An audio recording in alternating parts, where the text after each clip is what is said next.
Welcome to T-SAT.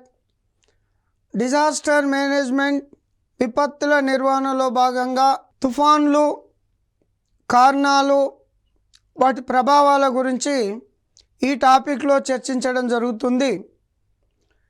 ప్రధానంగా తుఫాన్లు అనేటివి ఏ విధంగా రావడం జరుగుతుంది, వాటి వల్ల నష్టాలు ఏ విధంగా ఉంటాయి, తుఫాన్లు వచ్చిన తర్వాత ఎటువంటి చర్యలు తీసుకోవాలి, ప్రజలకు నష్ట నివారణ ఏ విధంగా తగ్గించాలనే విషయం ఇక్కడ చర్చించడం జరుగుతుంది. తుఫాన్లు, కారణాలు, ప్రభావాలు, సైక్లోన్స్, కాసెస్ అండ్ ఎఫెక్ట్స్. సాధారణంగా వర్షపాతం అనేది 3 రకాలుగా సంభవిస్తూ ఉంటుంది. ఒకటి పర్వతీయ వర్షపాతం, సాధారణంగా నైరుతి ఋతుపవన కాలంలో సంభవిస్తూ ఉంటుంది. రెండోది సంవహన వర్షపాతం, ఇది వేసవి కాలంలో సంభవిస్తుంటుంది. మూడోది సైక్లోన్స్, తుఫాన్లు, ఇవి ఈశాన్య ఋతుపవన కాలంలో భారత్తో పాటు ప్రపంచవ్యాప్తంగా సంభవించడం జరుగుతూ ఉంటుంది. తుఫాన్ల వలన విపరీతమైన నష్టం కలుగుతూ ఉంటుంది. ఒకటి ఈ తుఫాన్లు ఏ విధంగా ఏర్పడతాయి అనేది ఒకసారి చూసినట్లయితే, చక్రవాకం ఇది సమశీతోష్ణ మరియు ఉష్ణ అక్షాంశాల యొక్క వేడి ప్రవాహాలతో సంభవించే అల్ప వాతావరణ పీడనం. అంటే ఎక్కడైనా అధిక ఉష్ణోగ్రత వలన గాలి వేడెక్కి వ్యాకోచించి నిరంతరం ట్రోపో ఆవరణంలోకి ప్రయాణిస్తూ ఉంటే ఆ ప్రాంతాన్ని అల్పపీడనం అని పిలవడం జరుగుతుంది. ఈ అల్పపీడనం ఏర్పడినప్పుడు దీని చుట్టూ ఉన్న అధిక పీడన ప్రాంతానికి చెందిన గాలులు అల్పపీడన ప్రాంతం చుట్టూ తిరిగి తుఫానులు అంటే ఏర్పడడానికి ప్రధాన కారణం కావడం జరుగుతూ ఉంటుంది. ఈ అల్పపీడనం ఇది వర్షాన్ని కుమ్మరిస్తూ మహాసముద్రాలలో పెద్ద ఎత్తున తరంగాలను సృష్టిస్తూ ఉంటుంది. ఉత్తరార్ధగోళంలో అపసవ్య దిశలో, దక్షిణార్ధగోళంలో సవ్య దిశలో వీచే శక్తివంతమైన గాలులు ఇవి తుఫాన్లకు ప్రధాన కారణం కావడం జరుగుతూ ఉంటుంది. ఇక సైక్లోన్ అనే పదం సైక్లోస్ అనే గ్రీక్ పదం నుండి వచ్చింది. సైక్లోస్ అంటే పాము చుట్ట ఆకారం, అంటే పాములు చుట్టూ ఏ విధంగా చుట్ట ఉంటాయో దాన్ని చుట్ట ఆకారంలో పాము మెలికల చుట్ట అని కూడా పిలవడం జరుగుతుంది. ముఖ్యంగా బంగాళాఖాతం, అరేబియా సముద్రంలో ఏర్పడే తుఫాన్లు ఈ పాము చుట్ట ఆకారంలో ఉంటాయని మొట్టమొదటిసారిగా హెన్రీ పెండింగ్టన్ అనే అతను సైక్లోన్ అనే పదాన్ని ఉపయోగించడం జరిగింది.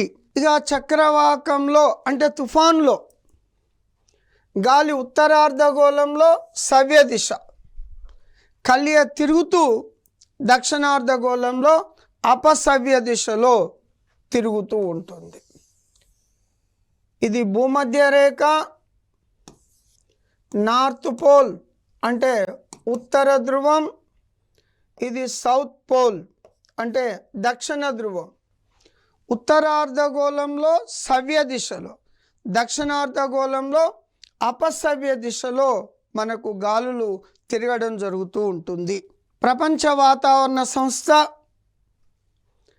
1976లో ఉష్ణమండల తుఫాన్లు అనే పదాన్ని గాలుల వేగం ఫోర్స్ అధిగమించే వాతావరణ వ్యవస్థల కోసం ఉపయోగించడం జరిగింది. చక్రవాకాలు సాధారణ లక్షణాలు అంటే తుఫాన్లు వాటి సాధారణ లక్షణాలు. ఒకటి, బలమైన గాలులు. తుఫాన్లు సంభవించినప్పుడు విపరీతమైన వేగంతో గాలులు సంభవిస్తాయి. రెండోది, అసాధారణ వర్షపాతం. సాధారణం కంటే ఎక్కువ వర్షపాతం నమోదవుతుంది. ఇంకోటి, తుఫాన్ల వలన కల్లోలం పెద్ద మొత్తంలో సృష్టించడం జరుగుతూ ఉంటుంది. ఈ చక్రవాతాలు అంటే తుఫాన్లు ఏర్పడినప్పుడు ప్రధానంగా పెనుగాలులు, బలమైన గాలులు సంభవిస్తాయి. వరదలకు కారణమయ్యే కుంభవృష్టి సాధారణం కంటే ఎక్కువ వర్షపాతం సంభవిస్తుంది. అధిక వేళ తరంగాలు అంటే సముద్ర తీరంలో అలల తీవ్రత ఎక్కువగా ఉంటుంది. అలల తీవ్రత ఎక్కువగా ఉంటుంది. అంటే తుఫాన్ ఏర్పడినప్పుడు జరిగే ప్రధాన అంశాలు. ఇక చక్రవాతాలు అంటే తుఫాన్లను ముందుగా గుర్తించడం, హెచ్చరించడం వల్ల ప్రజలకు కొంతవరకు నష్ట నివారణ చర్యలను చేపట్టవచ్చు. తుఫాన్ల రాకను అంచనా వేసి హెచ్చరికలు చేసే బాధ్యతను భారతీయ వాతావరణ శాఖ ఇండియన్ మెట్రాలజికల్ డిపార్ట్మెంటు నిర్వహిస్తుంది.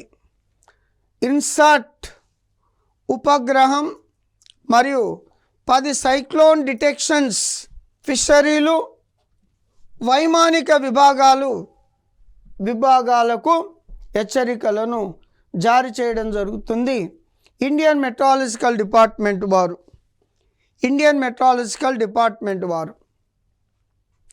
తుఫాన్లు సంభవించినప్పుడు అప్రమత్తత కొరకు 48 గంటలకు తుఫాను హెచ్చరికను చేయడం జరుగుతుంది.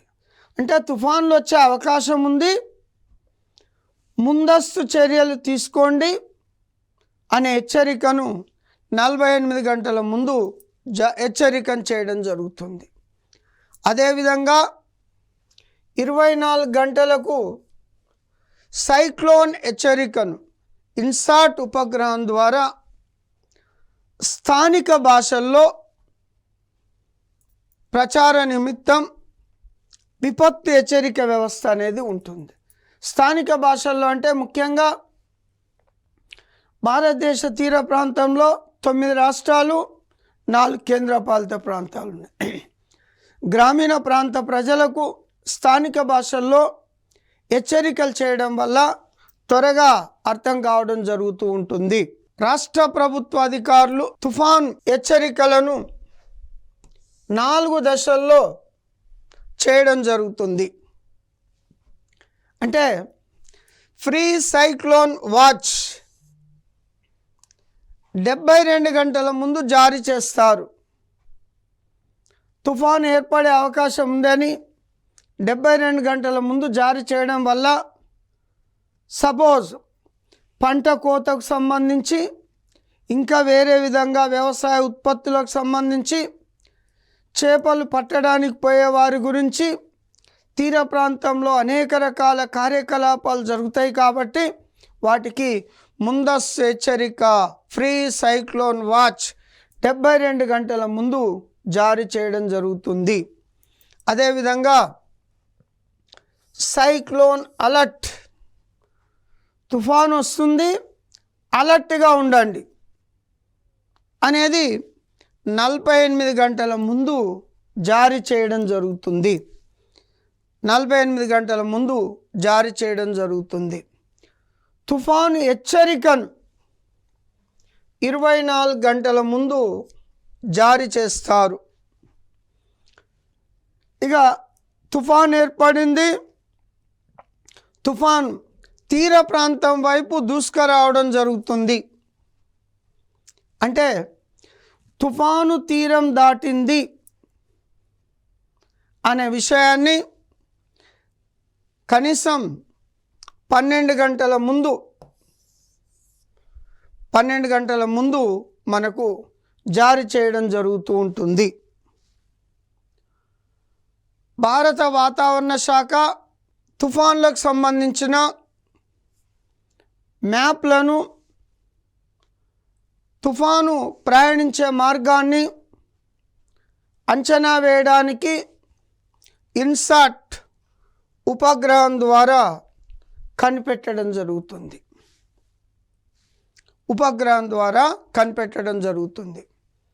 తుఫాన్ల వల్ల నష్టాలు: ఒకటి భౌతిక నష్టం, అంటే తీర ప్రాంతం కానీ మిగతా ప్రాంతాల్లో అనేక భౌతిక నష్టాలు జరుగుతాయి. ఇంకోటి ప్రాణ నష్టం మరియు ప్రజా ఆరోగ్యం. భారీ తుఫాన్ల కారణంగా ప్రజలు ప్రాణాలు కోల్పోయే అవకాశం ఉంటుంది. ప్రజా ఆరోగ్యం: తుఫాను కారణంగా వరదలు సంభవిస్తాయి. వరదలు సంభవించినప్పుడు అనేక ప్రాంతాలు, లోతట్టు ప్రాంతాలు మునిగిపోవడం జరుగుతుంది. లోతట్టు ప్రాంతాలు మునిగిపోవడం వల్ల ప్రజలకు కావలసిన సరుకులు అందక ఆరోగ్యం దెబ్బతిని పెద్ద మొత్తంలో ప్రజా ఆరోగ్యం దెబ్బతినడం జరుగుతుంది. మరి ఇంకోటి పంటలు మరియు ఆహార సరఫరాలు. సపోజ్ పంటలు కోతకొచ్చే దశలో తుఫాన్లు సంభవిస్తే పంటలు నష్టపోవడం జరుగుతూ ఉంటుంది. అదేవిధంగా ఆహారం సరఫరా అనేది ఇబ్బందులు ఏర్పడడం జరుగుతూ ఉంటుంది. ముఖ్యంగా కమ్యూనికేషన్ వ్యవస్థలు దెబ్బతినడం జరుగుతుంది. కమ్యూనికేషన్ వ్యవస్థలు, రవాణా వ్యవస్థలు, రైల్వేలకు సంబంధించిన వ్యవస్థలు, విద్యుత్ వ్యవస్థ పూర్తిగా దెబ్బతినడం జరుగుతుంది. తుఫాన్ల వలన అనేక నష్టాలు ఉండడం జరుగుతుంది. భారతదేశంలో తుఫాన్లకు సంబంధించి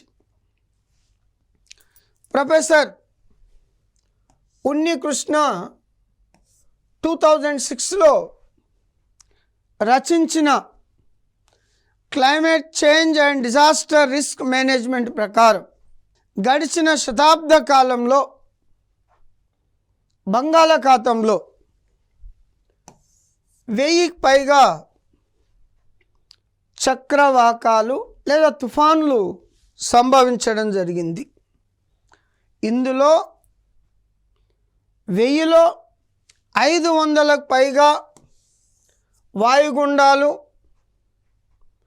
400లకు పైగా తుఫాన్లు లేదా తీవ్ర తుఫాన్లు వీటిలో ఉన్నవి.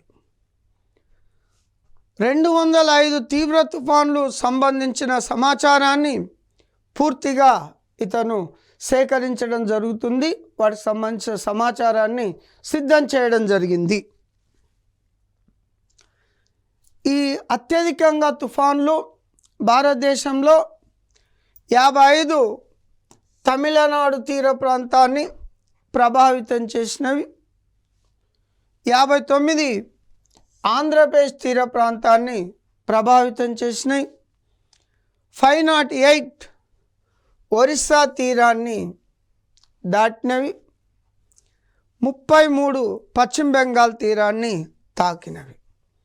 ముఖ్యంగా ప్రపంచవ్యాప్తంగా అత్యధికంగా తుఫాన్లకు గురయ్యే దేశాల్లో బంగ్లాదేశ్ మొదటి స్థానంలో ఉంటుంది.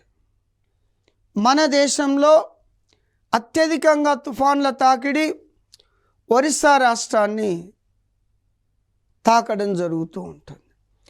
అత్యధికంగా తుఫాన్లకు గురవుతున్న ఓడరేవు ఒరిస్సా రాష్ట్రంలోని పారాదీప్ ఓడరేవు అత్యధికంగా తుఫాన్లకు గురి కావడం జరుగుతూ ఉంటుంది. చక్రవాతాలకు సంబంధించిన అభివృద్ధి ఏర్పాటు విధానం ప్రపంచంలోనే విభిన్న ప్రాంతాల్లో భిన్న తరహాలో ఉంటుంది. ముఖ్యంగా మన దేశ తీర ప్రాంతం 7516.6 కిలోమీటర్ల పొడవైన భారతదేశ తీర ప్రాంతం తుఫాన్ల తాకిడికి, చక్రవాకాల తాకిడికి ప్రధానంగా గురి కావడం జరుగుతూ ఉంటుంది. ప్రపంచవ్యాప్తంగా సంభవించే మొత్తం తుఫాన్లలో 10% భారతదేశంలోనే సంభవిస్తున్నవి. భారతదేశం మొత్తం వైశాల్యంలో సుమారు 8% తుఫాన్లకు అనుకూలంగా ఉంటుంది.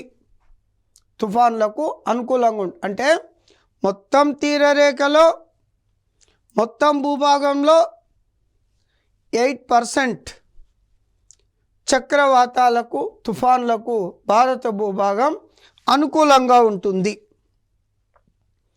సంవత్సరానికి సగటున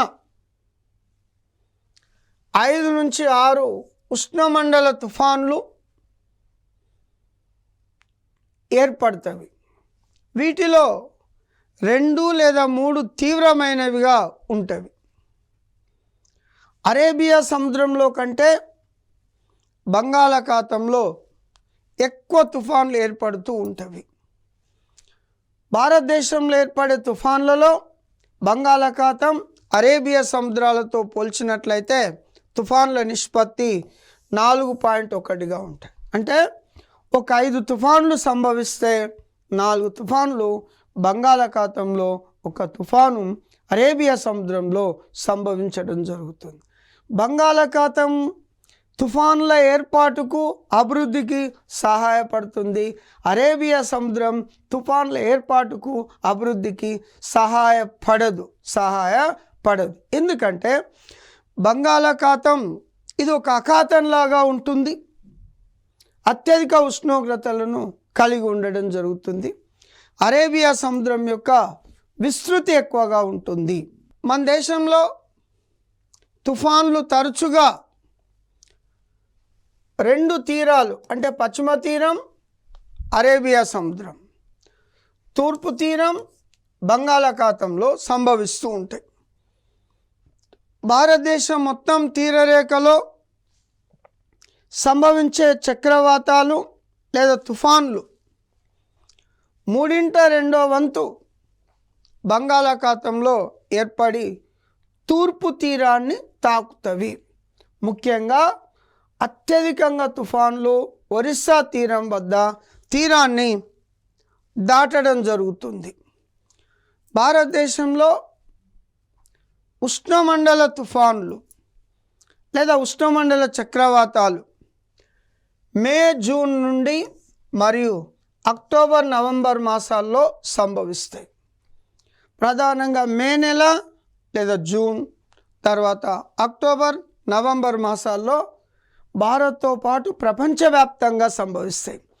ఇటీవల ఒక 2 రోజుల ముందు మనకు తమిళనాడులో తుఫాను పెద్ద మొత్తంలో తీరాన్ని తాకడం జరిగింది. అత్యధికంగా నష్టపోవడం జరిగింది తమిళనాడు రాష్ట్ర ప్రభుత్వం. తుఫాను కారణంగా మద్రాస్ నగరంలో ఎయిర్పోర్ట్తో పాటు రైల్వే స్టేషన్లను కూడా మూసివేయడం జరిగింది. ఆ విధంగా అక్టోబర్, నవంబర్ నెలలను తుఫాను నెలలు పిలవడానికి కారణం ప్రపంచవ్యాప్తంగా ఈ నెలల్లోనే తుఫాన్లు ఏర్పడడం జరుగుతూ ఉంది. Orissa super cyclone. సాధారణంగా సూపర్ సైక్లోన్ అంటే గాలి గంటకు వీచే వేగం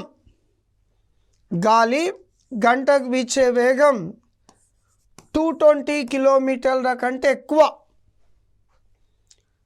220 కిలోమీటర్ల వేగం కంటే ఎక్కువ వీస్తే దాన్ని సూపర్ సైక్లోన్గా పిలుస్తాం. ఒరిస్సా సూపర్ సైక్లోన్ ఇది 1999 అక్టోబర్ 29న గంటకు 250 కిలోమీటర్ల వేగంతో తుఫాను ఒరిస్సా తీరాన్ని తాకడం జరిగింది.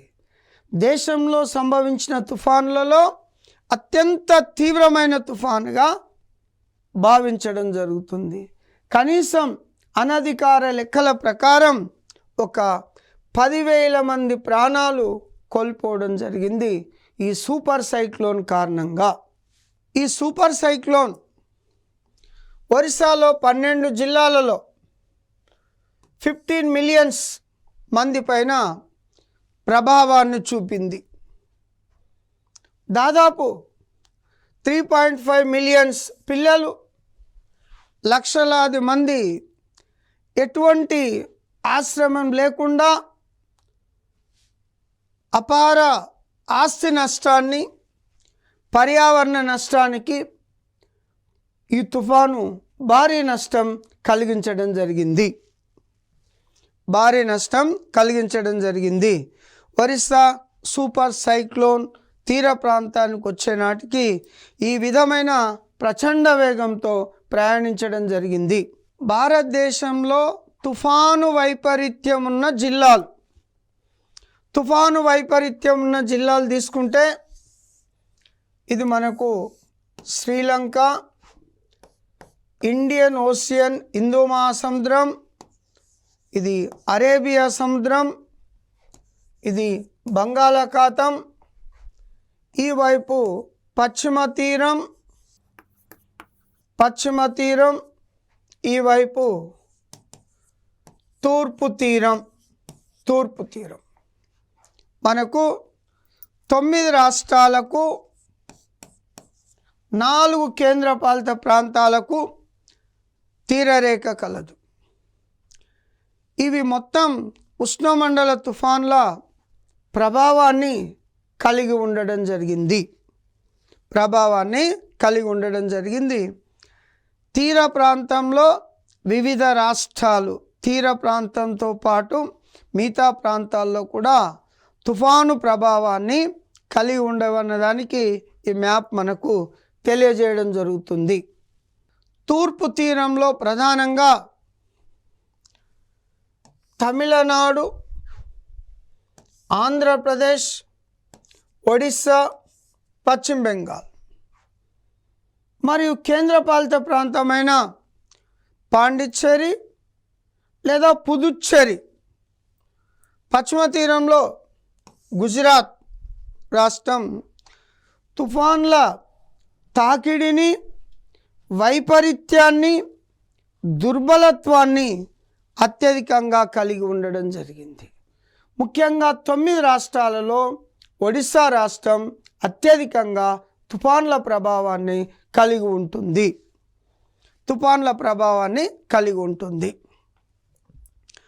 రాష్ట్రంలో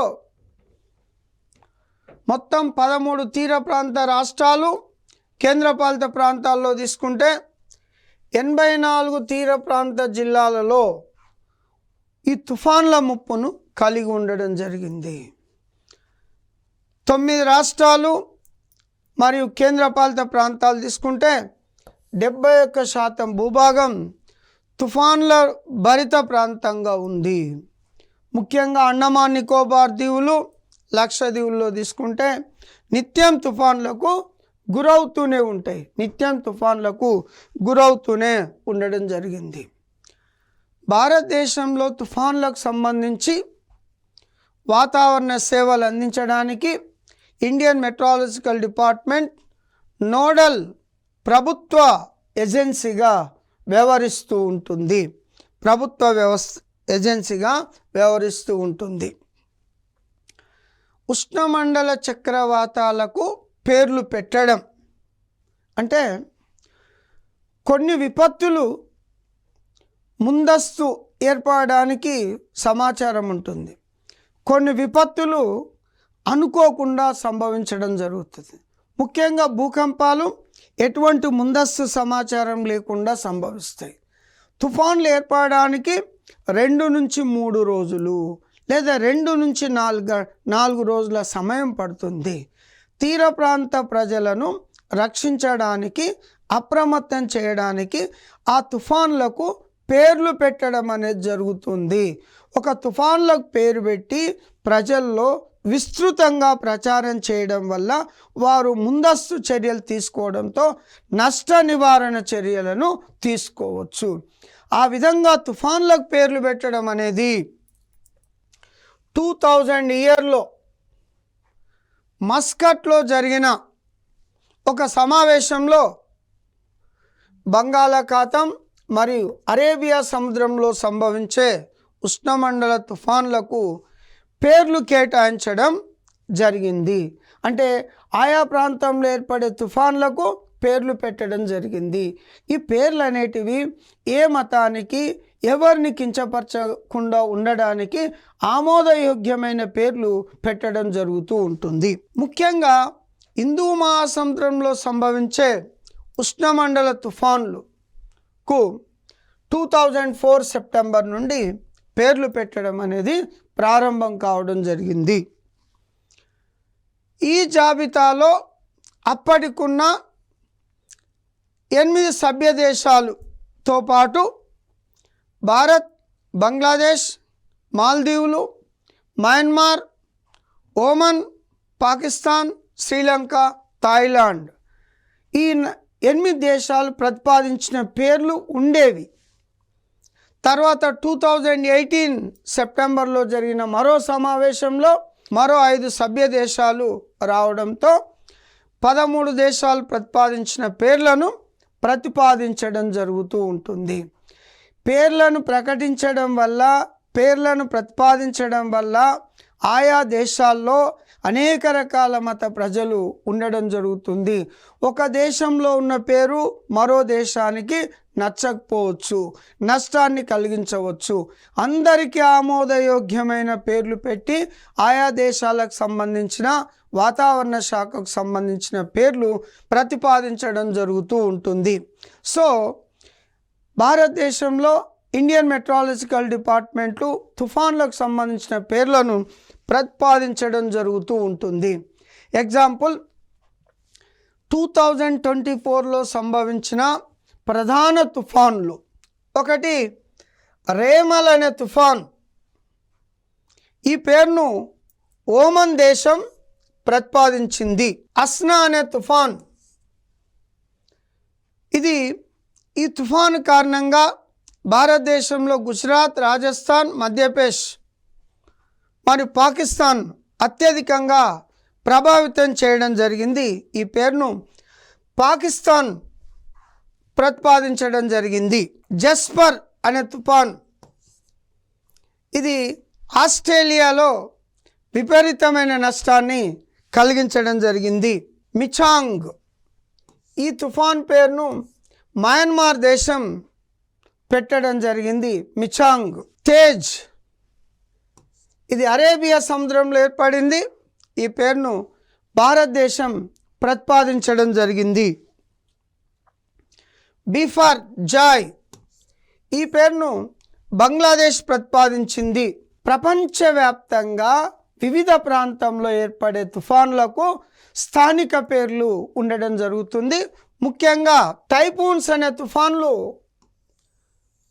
పసిఫిక్ మహాసముద్రంలో ఏర్పడడం జరుగుతుంది. పసిఫిక్ మహాసముద్రంలో ఏర్పడి చైనా, జపాన్, ఫిలిప్పీన్స్ దేశాల్లో విస్తరించడం జరుగుతుంది. సైక్లోన్స్, తుఫాన్లు హిందూ మహాసముద్రంలో ఏర్పడి శ్రీలంక, భారత్, మయన్మార్, బంగ్లాదేశ్లో విస్తరించడం జరుగుతుంది. హరికేన్స్ ఇవి అట్లాంటిక్ మహాసముద్రంలో ఏర్పడి కరేబియన్ సముద్రం, పశ్చిమ ఇండీస్ దీవుల్లో విస్తరించడం జరుగుతుంది. టోర్నాడోస్, ఇవి పసిఫిక్ మహాసముద్రంలో ఏర్పడి ముఖ్యంగా అమెరికా, మెక్సికో దేశాల్లో విస్తరించడం జరుగుతుంది. టోర్నాడోస్ అంటే వీటికి మరో పేరు జలస్తంభాలుగా పిలవడం జరుగుతుంది. ఆస్ట్రేలియాలో సంభవించే తుఫాన్లను విల్లీలు అనే పేరుతో పిలవడం జరుగుతుంది. ఈ విధంగా ప్రపంచవ్యాప్తంగా అక్టోబర్, నవంబర్ నెలల్లో ప్రపంచవ్యాప్తంగా తుఫానులు సంభవించడం జరుగుతుంది. ప్రజల్లో అవగాహన కలిగించడానికి నష్ట నివారణ కొరకు ఆయా దేశాలు వాతావరణ శాఖలు వివిధ పేర్లు పెట్టి ప్రజల్లో అప్రమత్తత కలిగించడం వల్ల తుఫాన్ల వలన నష్టాన్ని మొత్తం కాకుండా కొంతవరకు తగ్గించుకోవచ్చు. దీనికి సంబంధించిన విషయాలు తర్వాత క్లాస్లో చర్చించడం జరుగుతుంది.